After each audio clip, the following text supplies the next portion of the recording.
today is try to finish up the clustering, and maybe we'll start the undirected graphical models, depending on how it goes. So what have we done so far? Well, we've talked about density clustering, and we've talked about k-means clustering. We talked about,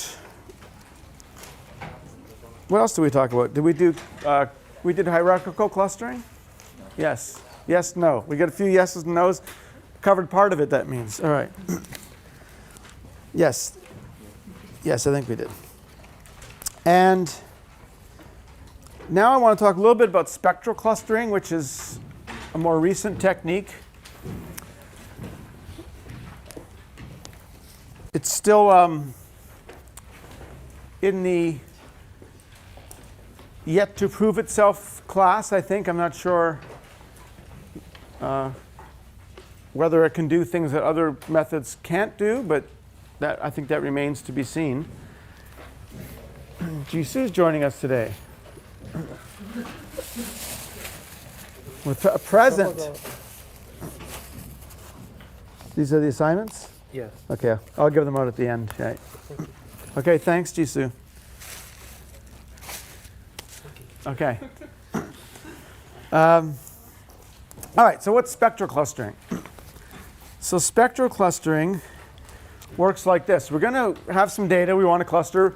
Actually, one of the advantages of spectral clustering, though, is it can take fairly arbitrary objects. So really, we're just going to have some sort of objects. Maybe they're images. Maybe they're complicated things. Maybe they're proteins. And the first step is we're going to create some sort of graph where some of the objects are connected or perhaps not connected, something like this maybe. And the graph can have weights, so the edges can be weighted. Let's find a brush. Here we go.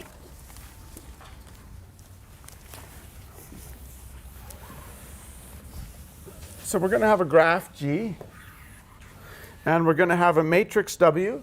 This is going to be an n by n symmetric matrix. Just think of this as some sort of weights. And so let's start off with just two examples of the kind of graphs people use. So one of them is simply wij is either 1 or 0. So it's the indicator function if xi minus xj are closer than epsilon. So this is very much like single linkage clustering, right, where we formed a graph if two things are within epsilon of each other or not. Another common choice is the Gaussian kernel. So this would look like xi minus xj. There's going to be some sort of tuning parameter here. They're both some measure of similarity. If x and I and xj are close, this will be large. If they're far away, this will be small. And in this case, we'd have a completely connected graph, but it's just that some of the weights would be very small and some of the weights would be very large. All right. And now we're going to, for every node in the graph, for every observation, we're going to sum up the weights, which is called the degree matrix. So we're going to define dii, which is just the sum of all these weights of the things it's connected to. J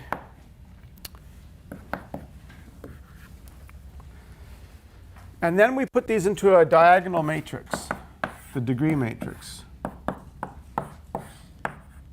and 0 off the diagonal. Okay. And now what do? Well, we take this matrix W and this matrix D, and we form this matrix. And some of you will have seen this before, but if you have not, it may look a little bit mysterious.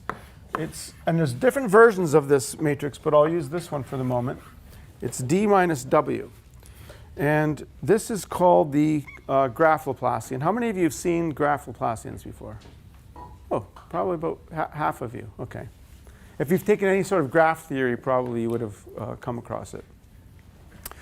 And this graph Laplacian we're going to use to do clustering. So let's look at the properties of this guy. Well, first of all, we're going to form the this is a matrix, an n-by-n matrix, so we can look at the eigenvalues and the eigenvectors. So we're going to look at lambda 1, sorry, lambda v. This will be an eigenvector with corresponding eigenvalue lambda. And so what we're going to do is get all of the eigenvectors and eigenvalues. So think about it this way. I'm going to actually, sometimes we order them from largest to smallest, sometimes from smallest to largest. In this case, it'll be convenient to order them according to smallest to largest. And the corresponding eigenvectors will be v1, v2, vn. OK, so all we've done is take this mysterious matrix. We can do its eigendecomposition. What's the point of this matrix? And the key is this theorem 19 here on page 33, which if you don't have your notes, let me just put it on the board for you, which says that this graph Laplacian matrix has the following very interesting properties. First of all, if I take any vector, so the way to think about this is, let me put a simple graph over here. So that's kind of a really simple graph. Now think of defining a function on the graph. What I mean by that is just attaching a real number to every node. So just think of this as, if you have data, this is just a function over your data, but it's only evaluated at your data points. Then the graph Laplacian has the following properties. Well, first of all, it's easy to check this is symmetric and positive definite. And that for any such vector, F transpose LF, so if I just take this product, it's nothing other than the double sum of the weighted differences. In other words, this is something like a derivative of this function with respect to the graph. It's measuring, in some sense, the smoothness of this function with respect to this graph. Because you can see if two things are close together, let's say these have high weight, then we're putting a big weight on this difference. But if two things are far apart and this is 0 or small, it's putting very little weight. So anything that has abrupt changes locally over the graph is going to have a value of this as large. So that's kind of like saying it's unsmooth with respect to the graph. It has a big derivative. So you can think of that as kind of a measure of how much f is changing with respect to the geometry defined by the graph. This is the key property of the graph Laplacian. It's playing a role sort of like a derivative in some sense, but in this graph world. Okay. These things are all proved here, by the way. If you want to look at the proof, the proof's very short for all of these properties. So keep that in mind. Here's another interesting property. The smallest eigenvalue is always 0. But there may be more than one 0. And in fact, here's the really cool thing, is the number of zeros. So the eigenvalues might look like this. You might have, say, lambda 1 equals lambda 2 equals lambda 3, all equal to 0. And then maybe lambda 4 is bigger and lambda 5 is bigger and so on. The fact that more than one of these equals to 0 corresponds exactly to the number of connected components of the graph, the number of clusters. OK, so the number of connected components of G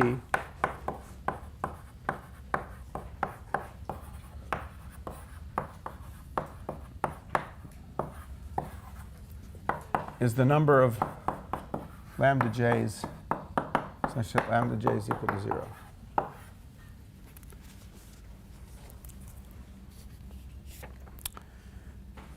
OK, and again, the proof is right there if you want to see it.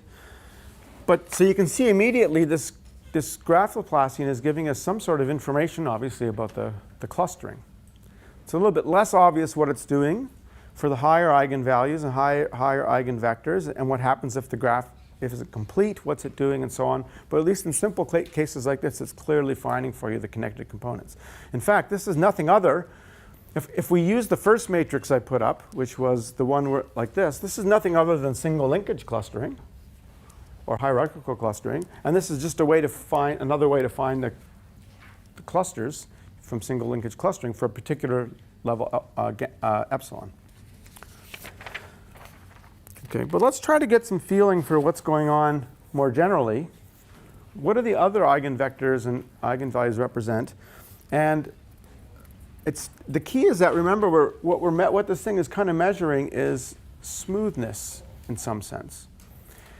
And some of you, I don't know if you, from analysis, you may have learned about the Laplace-Beltrami operator, which is a continuous version of this thing, which is if I have an operator which measures smoothness on continuous things, and I find the eigenfunctions and eigenvectors, what that does is it gives me a basis for a space where the lower eigenvalues correspond to smoother functions. And what's happening with the graphs is exactly the same thing, only it's a discrete version. And if none of that made sense to you, don't worry, because this example I'm about to show you at the top of page 35 if you have your notes. If not, I'll draw it for you. Really shows you what's going on. So this is another graph like this. What I've done is I've just constructed a simple graph where these are all connected. And then there's a second very large component of the same structure. So if we can understand what's going on in a simple graph like this, it'll give us quite a bit of intuition. So here's what happens. I now take the W matrix, I construct the graph Laplacian, I find the eigenvectors and eigenvalues. Okay, so what we're going to see, right, is that there are two eigenvalues that are 0. What are the corresponding eigenvectors? What they are, and what I'm going to do is I'm just going to keep drawing this. I'm going to draw this like this. So this is supposed to be all the dots here, all right, just so I don't have to keep putting it. What's going to happen is that the first eigenvector corresponding to lambda 1 equals to 0 looks like this. In other words, it's just the indicator function. It's just doing this. It's just the indicator function for the first cluster. The second eigenvector looks like this. Okay, it's just identifying for you the second cluster, the second connected component. But now the question is, there's more eigenvectors and eigenvalues, the third, the fourth, the fifth. Roughly speaking, what's going on is, what those are doing is, within the connected components, think of that as splitting the space into pieces. Within each piece, suppose now I want to construct a basis for that space. If you were doing a continuous problem, what you might do is, I don't know, like a Fourier basis, right? Sines and cosines. And that's exactly what's happening. If you look at the eigenvectors that correspond to higher and higher eigenvalues, what's happening is, I'm just going to kind of draw them roughly, is the first one sort of looks like this, the second one kind of looks like this, the third one goes like this, and then you get the same thing over here. You get like a sine wave over here, and then a higher frequency sine wave over here, and an even higher frequency sine wave over here. It's just splitting the space into connected components, and then within connected components, these are not really continuous curves, right? These are actually vectors because it's discrete. But I'm just giving you a cartoon version. The point is, you're forming an orthonormal basis, and with respect to this notion of closeness defined by the graph Laplacian, you're going from smoother to less smooth functions, or smoother to less smooth vectors, I really should say. So this is supposed to be the discrete version of, again, just taking like the unit interval and creating like a Fourier basis using sines and cosines. But here, in the real space, closeness is the Euclidean distance and so on. Here, the notion of smoothness is coming from this graph and the corresponding graph Laplacian. So this is useful not only for clustering, but also we'll see later on when we talk about dimension reduction techniques. You might take high dimensional vectors and represent them in this basis, maybe project them onto the first few eigenvectors to get a low dimensional representation. That's one of the dimension reduction techniques that we're going to talk about. Okay, so that's the simplest version of this eigen clustering, or this spectral clustering. Now, there are other matrices, L, besides L, that people use. If I did not have a simple 1-0 adjacency matrix, like I had in the graph over here. It's less clear how to interpret the eigenvalues and the eigenvectors. And there are more choices, too, how to construct this thing. So there are, I would say that that particular version of the graph Laplacian is actually used quite a bit in certain branches of CS and graph theory, but not so much in machine learning or statistics. It turns out as n goes to infinity, the asymptotic properties of this graph are not so good, of this graph Laplacian not so good. And so people have devised other ones, and there's a whole bunch of them, but I'm just going to describe a particular one that has a very nice interpretation. Instead of taking the difference, it looks like a small modification. I'm taking D inverse. That's easy to compute because it's a diagonal matrix, times W. This is called the random walk graph Laplacian. Some people put an RW here for random walk. And it has very similar properties, which I've listed here. The eigenvectors of this are related to the eigenvectors of the other one. The first eigenvalue is 1 now, not 0, and so on. So there's like a change of scale going on.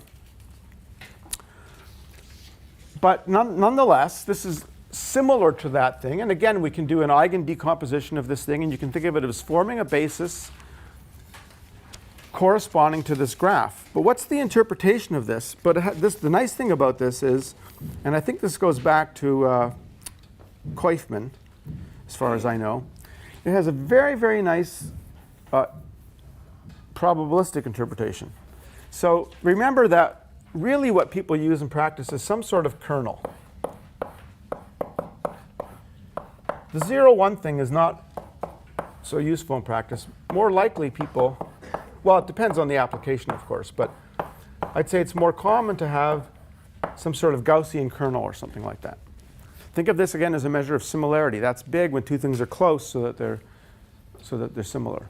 What is the interpretation of this thing?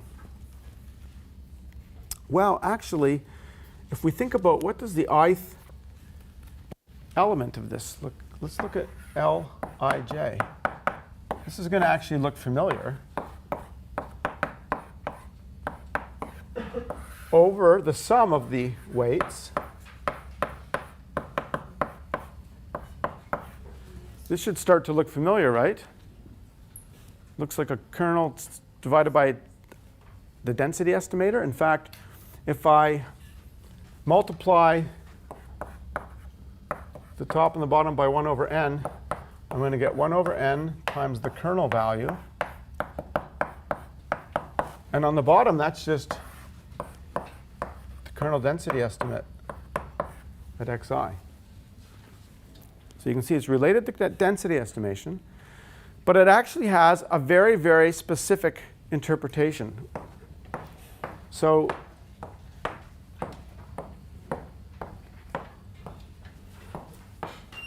here's the interpretation. Are you ready? This is the random walk. This is why it's called the random walk graph Laplacian. Imagine, let's put a person here, like at some point, let's say right there. And now let's let this person take random steps. And the probability that they take a step will be simply they're right here. They now compute the kernel here and at the jth point. And we do this for every j. And we take a step with probability proportional to this. So in other words, if I evaluate the kernel value between here and here, here and here, here and here, here and here and here, I get a bunch of numbers. I normalize them to sum up to one set of probabilities. Now I take a random step with those probabilities. So what's going to happen is I'm going to take a step, say, to here with high probability, maybe over to here with lower probability. A step from here to here would be very low probability. Okay? And so what happens is I take a random step. I started here. Now maybe I go here. Now I repeat the process. I start here. I compute those probabilities and take a random step. What you've constructed is simply a Markov chain. And you can see that this L is just, in a Markov chain we have a matrix that describes the transition probabilities, that if you're at this, what's the probability of going from point I to point J? It's just the number here, that's precisely what this is. Now, why do we care about a random walk on these points? We're not, and one thing I want to emphasize about the random walk graphicoplasty, we never actually run the random walk. This is just a conceptual device. But this is a way of, in some sense, measuring distances that are sensitive to the density. Because what's going to happen is, if you imagine just hypothetically running this, if you imagine running this random walk, what's going to happen is, let me draw an example. Let's say I have a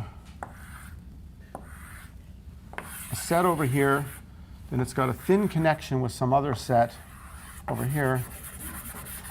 Just imagine there's lots of data over that set. In terms of Euclidean distance, let me actually make this larger. In terms of Euclidean distance, from here to here is the same as from here to here. But if you imagine running this random walk, you can see that if I let this random walk go, it's going to have a very easy time getting from here to here, because there's a lot of possible paths here. To get from here to here is very difficult. It's got to get into this little narrow region, go over here, and so on. And so what's happening is the random walk is measuring the connectivity of the data. It's measuring which pairs of data points are highly connected and which ones are separated. And so this matrix L has all kinds of nice properties. And these properties reflect the geometry of the data, in the sense that basically if I now take the eigendecomposition of this, it's taking into account some notion of distance, but not the usual notion of distance, not Euclidean distance, but distance in terms of how the data are actually distributed.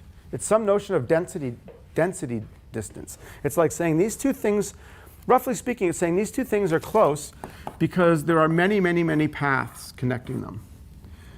But this point and this point are far away because there's very few paths connecting them. And so it turns out that what this can be made precise. Quaishman had a whole series of papers about this. Sometimes this is also called a diffusion, by the way, instead of a random walk. And so this is sometimes called the diffusion kernel. And this is just creating a basis for you, if you do the eigendecomposition, that's respecting the geometry of the data. And so now if you project the data onto the first few eigenvectors of this, you're somehow getting a representation of the data that's lower dimensional and that represents the structure of the data. And we can use that for dimension reduction, but also for clustering, as I'll show you in a few minutes. So the typical way to do the clustering here again is we're going to do, again, an eigendecomposition. So we're going to get eigenvalues and corresponding eigenvectors. And I'll show you an example in a minute. And then typically we just take each data point now and we pick some dimension. So we're now going to project. This is like doing PCA, except we're using a basis constructed from this matrix. We project it onto, say, some small number, let's say k eigenvectors.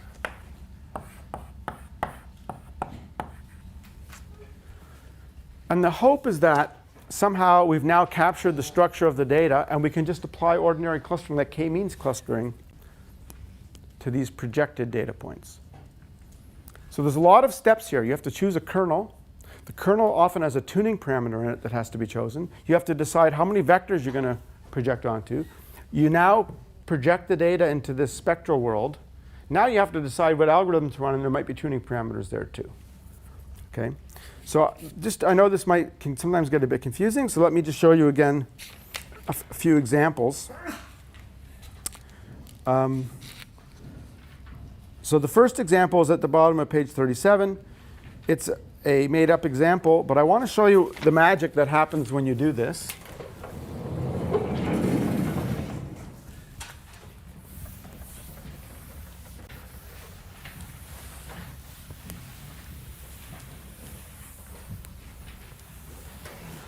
So if you don't have your notes, I'll just show you. The data are two rings. That's one, and that's another one. And what we know is that if I just did, say, k-means clustering, that's not going to work well. there, right? So I'm going to apply this algorithm. I'm going to compute this matrix. And what I've done is I'm using a Gaussian kernel. I've picked a particular bandwidth for the kernel. I compute this matrix. I compute the eigenvalues and eigenvectors. And what you see, the second plot shows the eigenvalues. So the first one's always 1. And then they start to die off pretty quickly. The idea is that once the eigenvalues die off, there's not much information left over. We'll talk more about that when we talk about principal component analysis. But once again, what ends up happening is the first couple of eigenvectors separate the clusters for us. So if I do I have a plot here of the first eigenvector versus the second eigenvector, and this is what the data look like. You see what's happened is I've gone from this nonlinear structure, and by doing this spectral decomposition, I can untangle very easily now, right, the two components, the two connected components. I could run here, single linkage clustering or k-means clustering might even work, whatever. What are the higher order vectors, eigenvectors? Same thing. Within each component, it's constructing something like a sine and cosine basis. As I go higher and higher, I get functions defined over those components that are getting more and more wiggly. I've actually plotted some of those vectors for you. But you can just think of it as creating a basis whose smoothness properties decrease as we go to higher and higher values with respect to the geometry of the data. Okay? Let me just give you an idea how you would actually use. Yes? What exactly is this plot for? Which plot are we referring to? Oh, this is the first eigenvector versus the second eigenvector. What exactly are you? Well, so remember, I have this matrix. The coefficient on the first eigenvector. I think it's actually maybe the second versus the third one. But I'm taking this matrix. Now I'm finding the first eigenvector, second eigenvector, and I'm just showing you what the values are of The actual coefficient. yeah. In what sense the second definition is more convenient than the first one? It's not that it's more convenient. It's just that when people have looked at the properties of these things, they say, what happens when n goes to infinity? The original graph Laplacian doesn't converge to something nice. Whereas this second one actually converges to this thing I talked about earlier. So it converges to a well-defined operator. And the operator has very nice properties and so on. So it's just that it has limiting properties that seem to make good sense. There's a paper about this by, what's her name? Von something.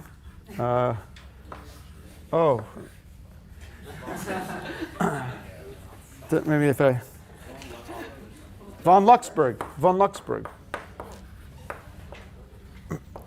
She has a very, very nice tutorial about all this stuff. And she talks about all the different definitions people have put down for these different graph Laplacians and how they behave when n gets large, and which ones behave well and which ones don't. Larry, I have a question. How do you know you can have it as 2? Well, that's a big problem. But we're going to come talk about that later. There's another question. Yeah. In the first one, we actually know intuitively the dimension of the null space is actually gives us Yeah. the number of components, right? Yeah. So here, is there something that we can just immediately say this is a cluster of 2? No. So, well, yes, if they're disconnected, you'll get very similar behavior. But in general, no. And that's going to come down to how you choose the tuning parameters. So I'm going to come to that point in a minute. Yeah. I just want to first out. Yeah. Problem regarding the representation of this, the n factors. One is the axis. I just ordered them. I just made an arbitrary. I ordered. A kind of like index. Or That's right. It was just an index. So that. it's along the outer range into the Right. So let me explain that. That's a good point. So for those of you who are looking at 38, and I'm plotting these vectors by plotting, one number at a time. How did I order them? I ordered them by going around the outer ring and then the inner ring. If I had put an arbitrary ordering, it would have looked terrible, right? So I used knowledge of what the truth was to make sure that the vectors had clear meaning. Let me explain how this is used in practice. Suppose I'm taking, I want to classify some images of say, take the famous zip code data where they have handwritten digits. People wrote numbers, 0, 1, 2, 3, 4, 5, 6, 7, 8, 9. So each image is a bunch of pixels. I think there were 16 by 16 in the original data set. So I have, if I stretch this out into a vector, I have for every digit, every data point is a vector in R256. And I'm trying to classify, was this a 2 or whatever. Now, you can run lots of classifiers on high dimensional data. That's no problem. And if I just wanted to cluster them, I could just run k-means clustering or whatever your favorite clustering algorithm is. But you might want to reduce the dimension first. And you might want to try to do this with spectral clustering. So what I did was I used the Gaussian kernel. And then I just retained the first. So I projected the data onto the first 2 eigenvectors of this matrix. And again, I've produced a plot for you. So remember, every data point is 256 dimensional. Now I'm reducing it to a 2-dimensional data set because for each data point, I'm only retaining its projection onto the first and second eigenvector. And what the data look like, amazingly enough, so I'm going to give you the artist's reconstruction in case you can't see it. These are all, this is what the data look like. And then since I did this without knowledge of what the digits were. I only used, by the way, the digits 1, 2, and 3. Now I'm going to color these in according to what the true digit is. And these turn out to all be, which ones are the red? I don't remember the coding. But these are all like all 1s, all 2s, and all 3s. So what that shows you is if I use the first few vectors of this eigenvectors of the random walk graph Laplacian, and now if I applied a clustering algorithm, I'd very easily be able to cluster these into 3 groups. Or if you're doing classification, this would make classification much easier because it divides so cleanly into 3 groups. This is quite a success story, right? That this thing seems to have worked somehow. OK, so the bottom line is we choose one of these graph Laplacians. You do an eigendecomposition. You project the data onto the first few eigenvectors. And now you do something with that, either classification or clustering. Since we're talking about clustering, actually, I guess we should say you do clustering on that. Here, the projection onto the eigenvector space is that you'll construct a new vector based on the coefficient. That's right. Yeah. It's not the normal projection. It is the normal projection. It's going to be just like. But when you change the space, if you just do projection, I think that you cannot change the space. You use another basis. Well, we get the basis first from L. That's fixed now. Now I take. But later when you cluster, you change the space. No, I don't. I have my. Let's suppose I decide to use the first 2 eigenvectors. Now I can take each data point, which was originally in 256-dimensional space, and write it as a linear combination of these 2 eigenvectors, the one that minimizes the distance to the original vector. So now I have a 2-dimensional representation of the first digit, and I do that for each digit. I'm not changing anything. I'm really doing PCA. I'm just not using the usual Euclidean basis. I'm using this graph Laplacian basis. I just want to understand how do you change the 2 rings to 2 lines. Here, the dimension is only 2. That's right. And why there are so many eigenvectors? The total number of eigenvectors equals the dimension of the original space. But I'm only going to use the first few of those to represent the data. So I've done a dimension reduction. I probably should have covered the spectral stuff after I did PCA, which is one of the next topics. But so I'm just doing PCA, for those of you who know what PCA is, but just using a different basis. We'll come back to this point. It'll be clearer when we cover linear dimension reduction. When people talk about manifold learning, Yeah. they usually mean this. So Is this there's some confusion here because this stuff is used for more than one thing. It could be used for trying to identify a manifold if the data lie in a manifold. It could be used as a dimension reduction technique, and it could be used as a clustering technique. In all cases, what it's trying to do is find some data-dependent reparameterization of the data. And then it's used for many different tasks. And we will talk about the manifold learning case when we do nonlinear dimension reduction techniques. So yeah, there's a little bit of fuzziness here because the same basic techniques are getting used. I was trying to just focus here on the clustering aspect. Now let me say that for now, just think of it as an algorithm for doing clustering. But to me, I have to admit, as with a lot of these things, I have a little bit of skepticism because there's an awful lot of choices of parameters to pick here. And I haven't seen any papers that tell me how to pick these parameters. And the example I did here, I had to do 20 times before I got values of the parameter that didn't just give me nonsense out. So if you think about the two-ring example, we already know that density clustering would have worked perfectly on that, right? That's a beautiful example for density clustering. Density clustering has one parameter, the bandwidth.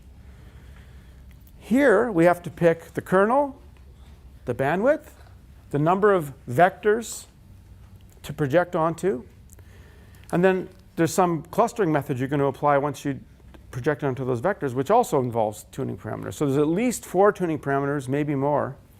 And it seems very sensitive in my experience to all the choice of all these tuning parameters. So I don't know. I've yet to see an example. I know people get really excited about spectral clustering, but I've yet to see an example where it's really clear what the tuning parameters are to choose and where it does better than existing techniques. And by existing techniques, I mean you have to include things like density clustering. It can beat k-means clustering for sure, but whether it can beat density clustering with a carefully choose bandwidth is an open question. So I actually posed this question to someone I know who's worked on spectral clustering. I said, can you actually make a formal connection between spectral clustering and density clustering? Because they seem very similar. After all, they both use this like a Gaussian kernel. The answer I've got so far is sort of, that they're still working on it. Okay, so that they haven't sorted this out yet. So I think it's kind of unclear what spectral clustering is doing in general. In the manifold case somebody asked about, you can prove actually that if you choose the right graph Laplacian, it is converging to something called the Laplace-Beltrami operator, which is something that is used in manifold theory. So there are some cases where it's understood what the spectral methods are doing. But in general, with lots of messy data, let's say, it's not clear that one can say, there aren't any theorems I know of that say it's going to produce a good clustering and it's going to be better than such and such a method. So nonetheless, there's something interesting about it. So I think it's worth exploring it more, and I'm glad people are working on it. But I'll just warn you, when you go to do this in practice, unless maybe I'm just really bad at it, but in practice, I think it's hard to tune these things and make them work well. At least that's been my experience. So we'll come back to these spectral things again when we talk about dimension reduction. I was really torn whether to put it here or put it there, so I think I'm going to cover it in both sections. Dimension reduction is probably what we'll cover after we do graphical models. So, especially in this case with the digits, so this seems like we could have used, say, cross-validation because in the end maybe we care about the classification of this. Yeah, that's a good point. If the ultimate goal is classification, we're in great shape. You can choose all your tuning parameters by cross-validation. But if we're in an unsupervised situation where we're just trying to find a clustering, it's very unclear how to choose all these parameters. Can we say that the spectrum clustering means something as the nonlinear reduction on the data, because you have just to show us that there is like a double ring data, and after the mapping to the first vector and second vector, we could get them separate. Yeah, that's true. So you could just view it as a dimension reduction technique, which, as I say, we're going to talk about. We're going to revisit this when we talk about dimension reduction. But purely just in terms of clustering, it's a little bit harder to say what it's doing. I suspect what it's trying to find is actually low density regions that separate high density clusters. But as far as I know, nobody's actually proved that in general. I think you can prove that in special cases. So it seems that spectral clustering is a mixture of PCA Yeah, that's a good way of saying it. Yeah. Then what is this probability? What you mentioned mixture is actually the triad something. Yeah. Yeah.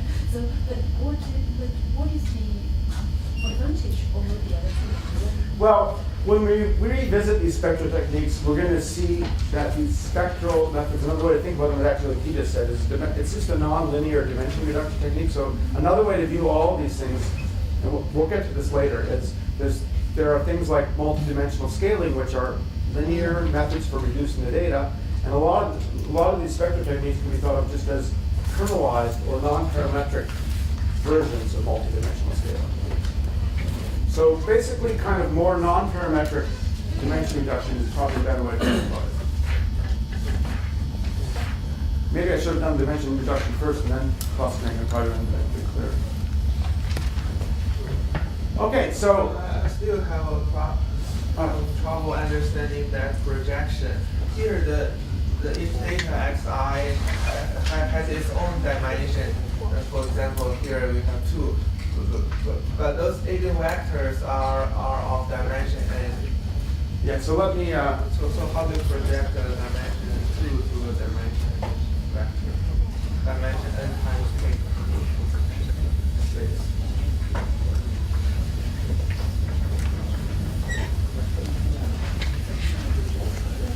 Well,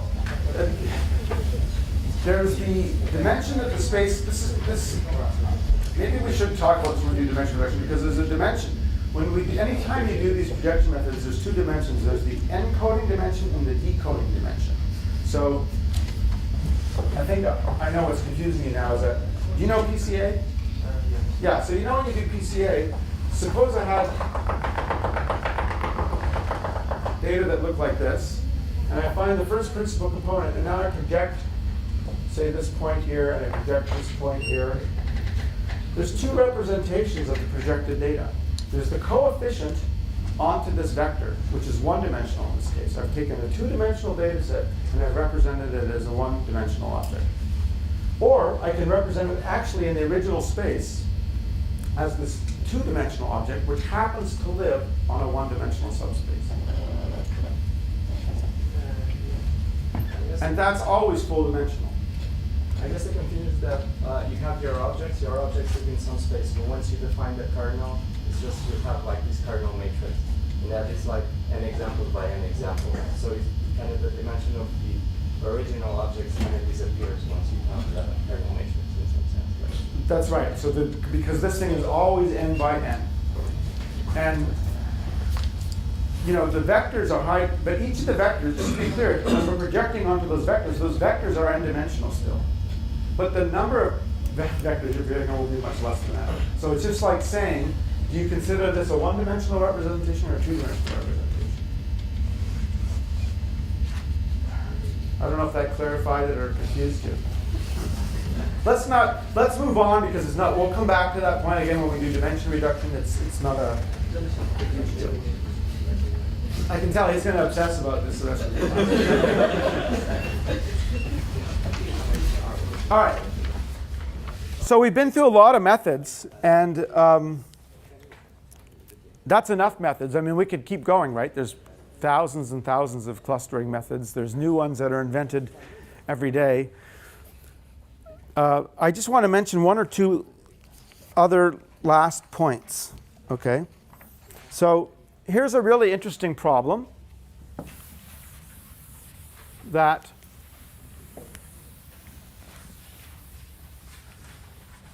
to me is still somewhat unsolved, which is in regression analysis, if we have a high-dimensional regression problem, what we might do is some sort of variable selection, right, to reduce the dimension of the problem.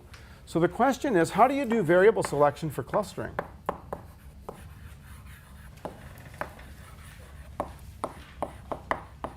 Instead of, let's suppose I have 5,000 genes measured on each person and I want to cluster people. This is very common to do in bioinformatics. Do I really want to use all 5,000 genes to cluster everybody? Well, probably a lot of the genes are irrelevant. So I might want to use a subset of the genes. And I think this is still an area where I would consider this an open problem. There's been a lot of proposals put out there. So let me just mention a few ideas. So let's imagine we have a big data set like this. So this is the number of people by the number of features.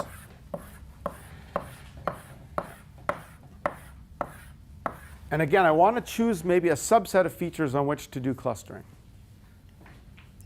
So how are we going to do this? Well, one idea, probably the easiest idea you might think about, is to do some sort of screening procedure, by which I mean we look marginally at each feature and say, can we see which features are important? Okay, this is a very popular technique. So just to be clear, this is feature 1, 2, up to D. So what we'll do is we'll start with feature 1, and we'll just look at that data set. So just think of it as some sort of histogram. And maybe we'll take feature 2, and maybe its histogram looks like this.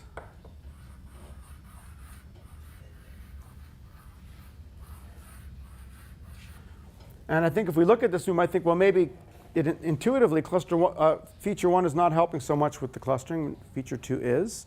And there's a way to formalize this by doing some sort of test for whether is the marginal distribution of each data set, is it unimodal or not? That might be one way, right, to decide whether this is a useful feature or not. If it's unimodal, it doesn't seem to provide much clustering information. If it's not unimodal, then it would seem to provide information. How do we decide if something is unimodal or not? So let's just talk about that in general. Suppose I have n observations from a distribution.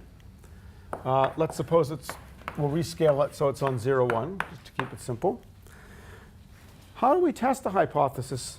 Actually, let's call this CDF F. How do I test the hypothesis that F is unimodal versus not unimodal?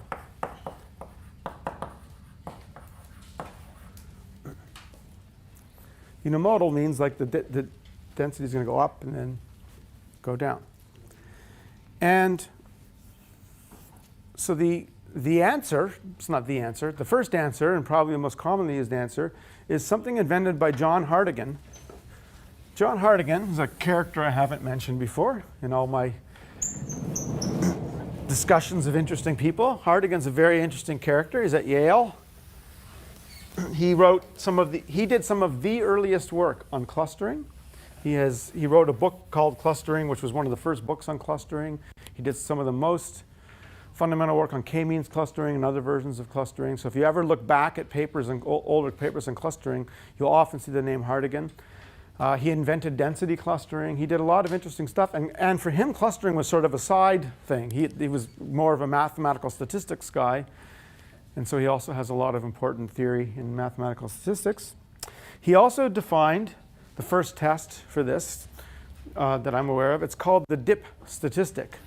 Because what it's looking for is there some sort of dip in the CDF? And how do you define the dip formally? Formally, it's defined the following way.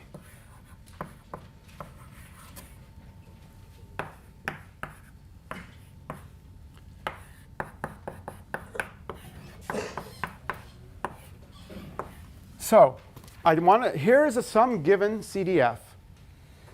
Script U are the set of all CDFs that correspond to unimodal distributions. And what I do is I take the distance between F and G, this is a unimodal distribution, and I find the closest one. So this is measuring how close is F to being unimodal. And then what we do, the test statistic, is simply to compute the dip of the empirical distribution. That defines a thing. Surprisingly, there are fast algorithms to compute this. If you just think about it offhand, how am I going to find that? How do I take the info over this whole class? But what makes this paper so clever is he finds a very fast algorithm to actually compute this thing. And you have to get its distribution. What's the distribution under the null hypothesis? The distribution is somewhat complicated, but it can be found. And so basically you can find a critical value, C alpha, such that if H naught is true, the probability that Tn is bigger than C alpha is alpha. This is built into to R. I forget the name of the function, and again, I can't tell you what it is in MATLAB. I'm not sure if this is in MATLAB or not, but it is in R. Yes? Sir, what's the meaning of a CDF being unimodal? What's the of a CDF being unimodal? That's a good question. It has to have, let's think about what the density looks like. So it means it has to be, so the CDF has to go up, and then it has to have a change like this. And so I think it means, that's a good question. I've kind of forgotten. I think it means it's concave. What's the definition of unimodality? So, OK, so if the density is increasing here, then what does that mean about the CDF? So think about it this way. The density, let's pretend it as a density, and it's increasing to some point and decreasing to some point. That does imply something about the shape of the CDF, and I have to admit I'm forgetting what it is right now. It's something. It's defined in terms of the corresponding PDF. Actually not. It's defined. It doesn't have to have a PDF, but it's easiest to think about it that way. And Isn't it just second derivatives like negative or something? no, it's something about concave majorants or something, some geometric thing like that. And I'm forgetting. I'm sorry, I'm forgetting what it is right now. But the easiest thing to think about is, let's suppose there is a density, and that the density increases up to some point and decreases at some point, or that it's monotonic. Either case, whatever the shape of that corresponding CDF is, that's called a monotonic CDF. Now, I'm sorry, I forgot the precise definition. So if the density has like a little dip in it, Then it's not. be not unimodal. Yeah. Unimodal is the change is monotonicity only one time. Right. That's right. You can't have two changes. How does the term dip comes into being? Because actually, So that's why I was trying to draw the picture here, because it turns out that it corresponds to whether there's a dip in somewhere in this CDF, but I'm just not remembering well enough how to create the geometry. My picture of the CDF here is not good enough to illustrate that. There's something to do with a dip, which is why it's called the dip statistic. Something like there's some sort of dip like that. But the CDF never dips, right? Oh, good point. It does, but it has to be a non-decreasing dip. Yeah. But I've got to check. I've got to remind myself what the exact connection is between the dip and the thing.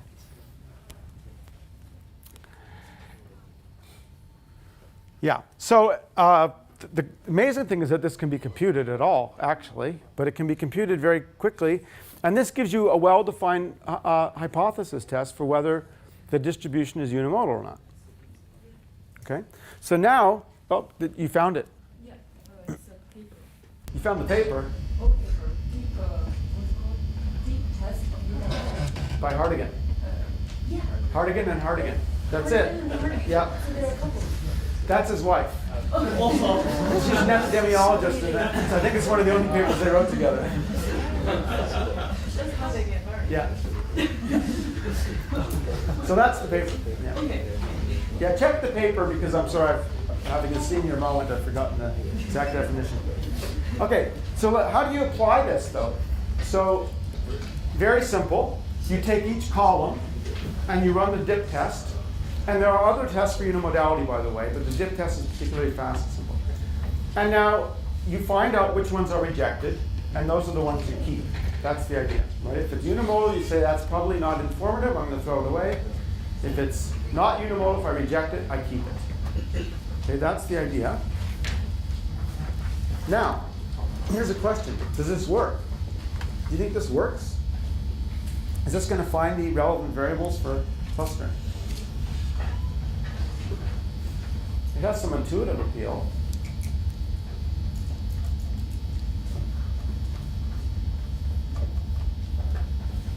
Well, the answer is sometimes. Because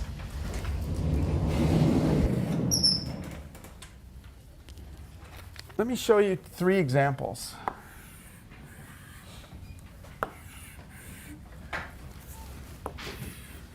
Actually, just before we do that, let's back up a bit and let's think about high-dimensional regression.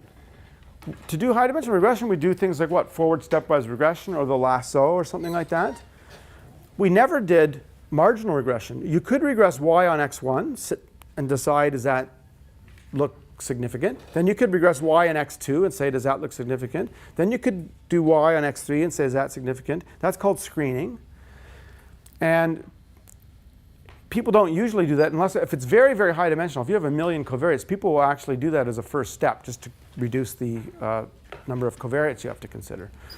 But if you have a moderate dimensional problem, we don't do regression by marginal regressions. We do a joint regression of some kind, right? Precisely because if I'm looking at a regression of y and x1, we're ignoring all the information about the other variables. The same problem you're going to see happens with clustering. So let me show you these 3 examples. Actually, let me start with example 3. Suppose I have just 2 features.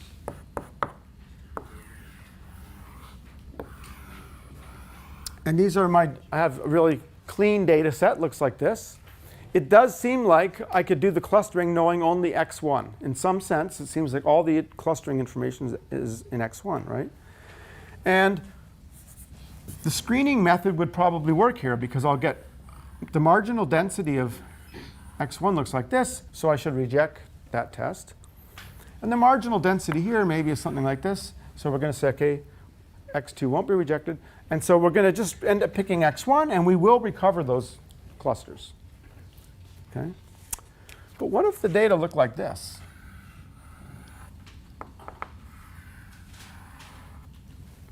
It seems like in order to recover those clusters, I need both x1 and x2. But these 2 clusters, I've made them, if I've drawn them correctly, when I look at the marginal distribution of x1, it might look pretty unimodal. And this marginal, if I've drawn this right, when I look at the marginal distribution, it'll look unimodal too. So what will happen is I'll never pick x1 because I won't reject unimodality. I'll never pick x2, and I'm going to miss these clusters. The point here is that the clustering structure might be truly multidimensional, and that the marginal information just isn't good enough to identify those clusters. This is just like if I could regress y on x1 and it's not significant. I could regress y on x2 and it's not significant. But jointly, regressing y on x1x might be very important. It's exactly the same phenomenon. Marginal information might not be enough to recover joint information. So this is a case when screening doesn't work, or at least maybe saying it doesn't work is too harsh, because if we miss some clusters, maybe it's not the end of the world, but it definitely is going to lead us to miss these 2 clusters. The other picture I drew is an extreme version of this. Of course, if they're super, super close together, we're going to have the same problem. But arguably, even if you had the joint information, that's not going to help you much either. I tried to make them so close together that they're indistinguishable. So in this case, you haven't really screwed up because having both variables wouldn't have helped. It's really this in-between zone where things kind of get messed up. Doesn't mean it's not going to work. It just means you can construct examples where it's going to miss some of the clusters. But can we say that in this situation, the 2 variables are both necessary for us to construct? Sure, but now I have to give you 1,000 variables. And suppose there's 6 of them you need jointly to get the clusters. I didn't know that. So don't be too fooled by my simple 2-dimensional examples, because remember, real life's going to be really complicated.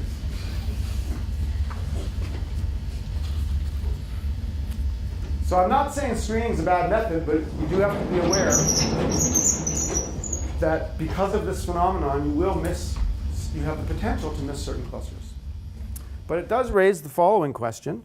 Can't we do the same thing to clustering that we did to regression? Can't we do some sort of maybe L1 sparse thing and so on? There's been a lot of effort to do this recently. I'm going to tell you about one of the proposed methods. To the best of my knowledge, none of them have been shown provably to work. That is, to actually recover the clusters. Some of the methods, in fact, have some theorems, but when you look at the method, it turns out they're actually just doing marginal screening. That is, there's a few papers where they have this complicated thing with an L1 penalty, but when you look at it, at the actual method, it's separable. It could have been done separately on each coordinate, and so it's just another screening method. There was no need to jointly cluster and do variable selection at the same time. So there are some methods that are just kind of demonstrably not doing anything more than marginal screening. But there have been attempts to do something a little bit more principled. And here's an interesting challenge for you. If you can prove something about one of these methods, then you'll have a nice paper to write. So this method is called sparse k-means. The idea is to sparsify k-means, as the name suggests. It's by Rob Tibshirani and this was his former student, Daniela Witten. So let's remember what k-means is doing. K-means is trying to minimize. I'll write it like this. It's, oops, there's a, yeah, minimum right over the centers.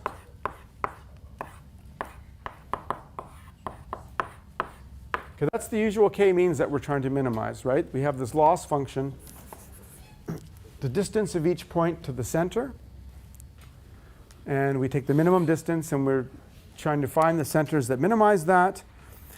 We can actually rewrite this sum as the sum over all the clusters. And if I do that, this is actually equal to, I'm going to sum over the clusters. Say we're doing k. Okay, so here's one center, here's another center. I'm going to sum first over this and then sum over this. And you can rewrite this as 1 over nj times the pairwise sum of s and t and aj. Okay, let me explain what I've just done. Here I add the distance from each xi to the nearest centroid, summed over all the data. By just rearranging things, you can actually rewrite that sum as all the pairwise distances within here plus all the pairwise distances within here, just by adding and subtracting things. And I just called that d squared. This is any pair of points in the jth cluster. And to make it work out to exactly the same thing, you have to divide by the number of things in that cluster. So this is just another way to rewrite this. All right, now here's the interesting thing. You think, can I just throw an L1 penalty in here somewhere? That always seems to make things sparse. And that's what they tried, and it didn't work. That was a shame. But then they had this insight, which was really, really interesting, which is, well,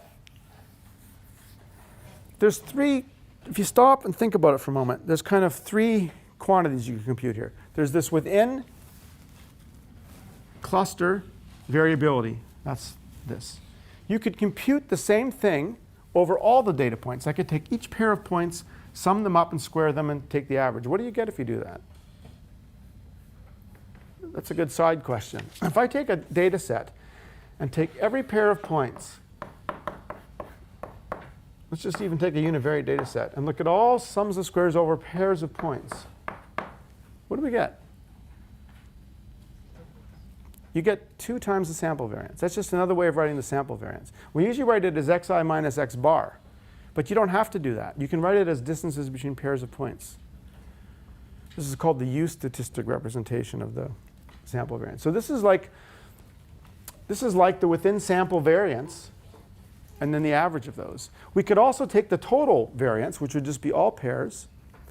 And now what's the difference? If I take the total variance minus the within sample variance, what I get is the between sample variance. So I haven't said anything, really. It's just defining a bunch of variances. But here's the observation. Minimizing the within sample variance is the same as maximizing the between sample variances, the distances between the pairs. It's just a re-expression, an algebraic re-expression. So that doesn't seem to buy you anything. But nonetheless, let's write it down. Okay, so let me repeat what I just said. Now, I'm going to define the between sample variance as just the total variance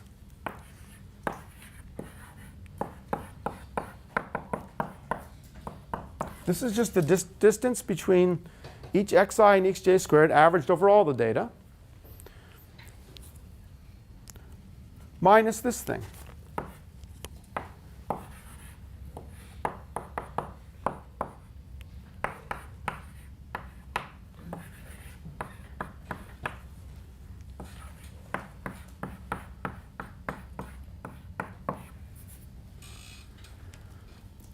So I'm just taking the total variance minus this within cluster variance and defining that to be the between variance. Doesn't seem to do anything. This is just a constant, right? This is just some number. It doesn't depend on the clustering. So really, it's a constant minus this thing. So minimizing this was what we usually do in k-means, is the same as maximizing this.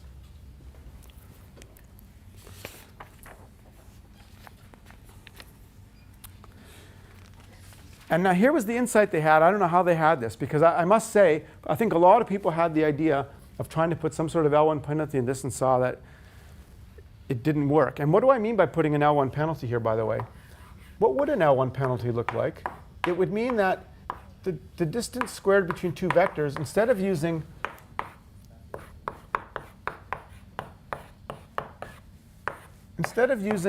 the usual Euclidean thing, we're trying to do variable selection. What you could do is just put weights on each dimension and try to put some sort of L1 penalty on the weights. You can see the problem is that I can always take the weights to be 0, make this as small as I want. You get a trivial solution. And I think a lot of people probably thought of that. Let's throw an L1 penalty in somewhere. That will eliminate some of the dimensions. Do it to the usual k-means clustering. Doesn't work. And probably a lot of people just said, oh, I guess that doesn't work. And somehow they had the insight. Let's rewrite it as, instead of minimizing the within, let's maximize the between. But now let's put the weights in. Let's replace d with dw. dw means, I'll call this dw. It just means we put weights on the coordinates. And what they realized was that you're now going to maximize this subject to an L1 penalty, but subject to two other constraints. The WGAIs have to be bigger than or equal to 0, and the L2 norm squared has to be less than or equal to 1. That prevents, it turns out, a degenerate solution. But that is not a convex optimization. So the problem is, this is not a convex optimization. So the algorithm they use is I think it is biconvex, so that if you now optimize the weights for fixed clustering, that's convex. Conversely, when you fix the weights, well, maybe it's still not convex. I think you do kind of a k-means step. Yeah, it's not. I don't think it's even biconvex. But basically what you do is you alternate between a minimization step over the weights and then a clustering step. So it's a heuristic solution because it's not guaranteed to go to the minimum. Actually, here's the whole algorithm. I wrote it out for you on 42. And what happens, amazingly enough, is you get a sparse clustering solution. You get out a solution just like in k-means, but some of these w's are going to be 0, which means those variables have been eliminated from the clustering. So they found a clever way to somehow bring sparsity into k-means in a kind of unexpected and non-obvious way, in my opinion. But nobody can show anything about this. So all that's known about it is it's been tried out in many examples. Their paper does some examples where it seems to work very nicely in those examples. So by example, it seems to sometimes work. But as far as I know, to this day, nobody's proved anything about it. It would be nice to be able to show that if you had a high dimensional clustering problem and that many of the variables were not relevant, that somehow this was actually selecting out the relevant variables. Okay? And as far as I know, nobody's been able to prove anything. In fact, as far as I know, nobody's been able to prove anything about the behavior of this thing. All we know is that in simulations, it seems to sometimes do a good job.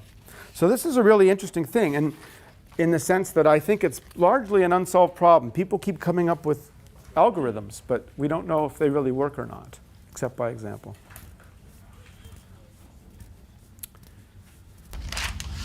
Just to make things more interesting, what you really want out, in my opinion, is a much more complicated thing, which is I'd like to know different clusterings for different variables. So in other words, if these are think of these as genes, I might want to say, well, for these genes, these are the clusters. For these genes, there's no clustering. For these genes, oh, there's 3 clusters. Maybe there's no clusters here. For this gene, there's 2 clusters. So you can also try to recast this so that you get different clusters with respect to different sets of genes. But that's even harder than just selecting the relevant genes. So there's an important open problem. I think doing a principled way of doing variable selection for clustering is something that, if you're looking for an interesting problem to work on, that's a good one. Here the sparse k-means, what's the meaning of the sparse? Because what's going to end up happening in the solution is many of these w's, do I have the w? Many of these w's turn out to be 0, which means you can throw those features away. Doesn't affect the clustering. The clustering only depends on a subset of the features. OK, now the last section in this notes, I almost took them out because we've already talked about this. It's the mixture modeling. We talked about mixture models from a different point of view, the twilight zone of statistics, right? But you can also talk about mixture modeling from the point of view of clustering. And so I just put it there again just for completeness. We're not going to go through it because I've already gone through mixture modeling. Was it in this class or 705? It was this class. OK, see, it all becomes a blur after a while. But we already have talked about mixture models. So it's just there for your reference if you want to see it. But of course, mixture models, as we already talked about earlier in the course, could also be used for clustering as well.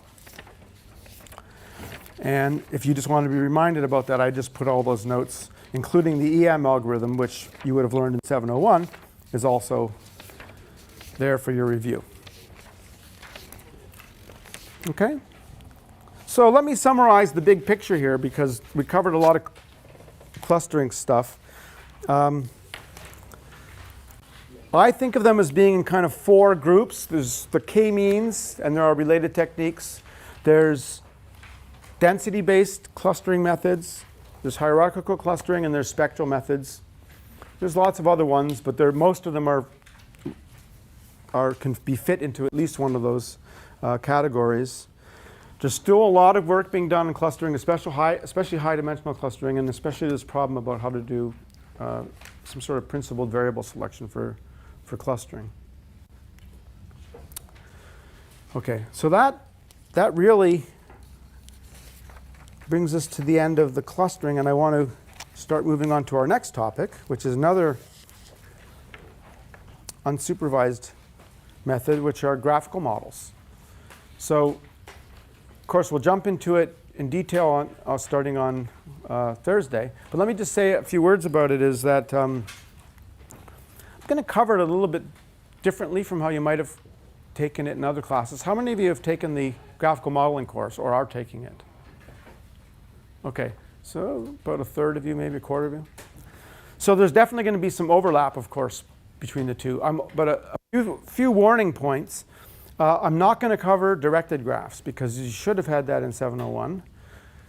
I can cover them later if you want me to, but I think you've probably seen quite a bit of directed graphs. Is that correct? In 701, you did directed graphs? Yeah, OK. I think undirected graphs are much more useful. And I'm going to start, though, different than most people who cover graphs start by talking about conditional independence. And the problem is conditional independence is actually a very, very difficult thing to deal with. It's very hard to decide if are x and y conditionally independent of z. To try to do that, especially in a high-dimensional problem, without invoking a lot of assumptions, is essentially an impossible problem.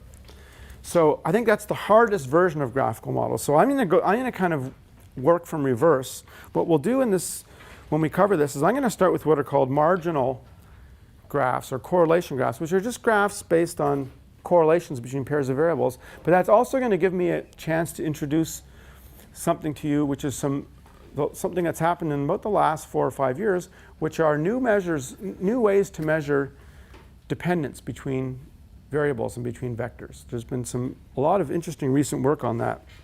How do I tell if x and y are independent, just a pair of variables?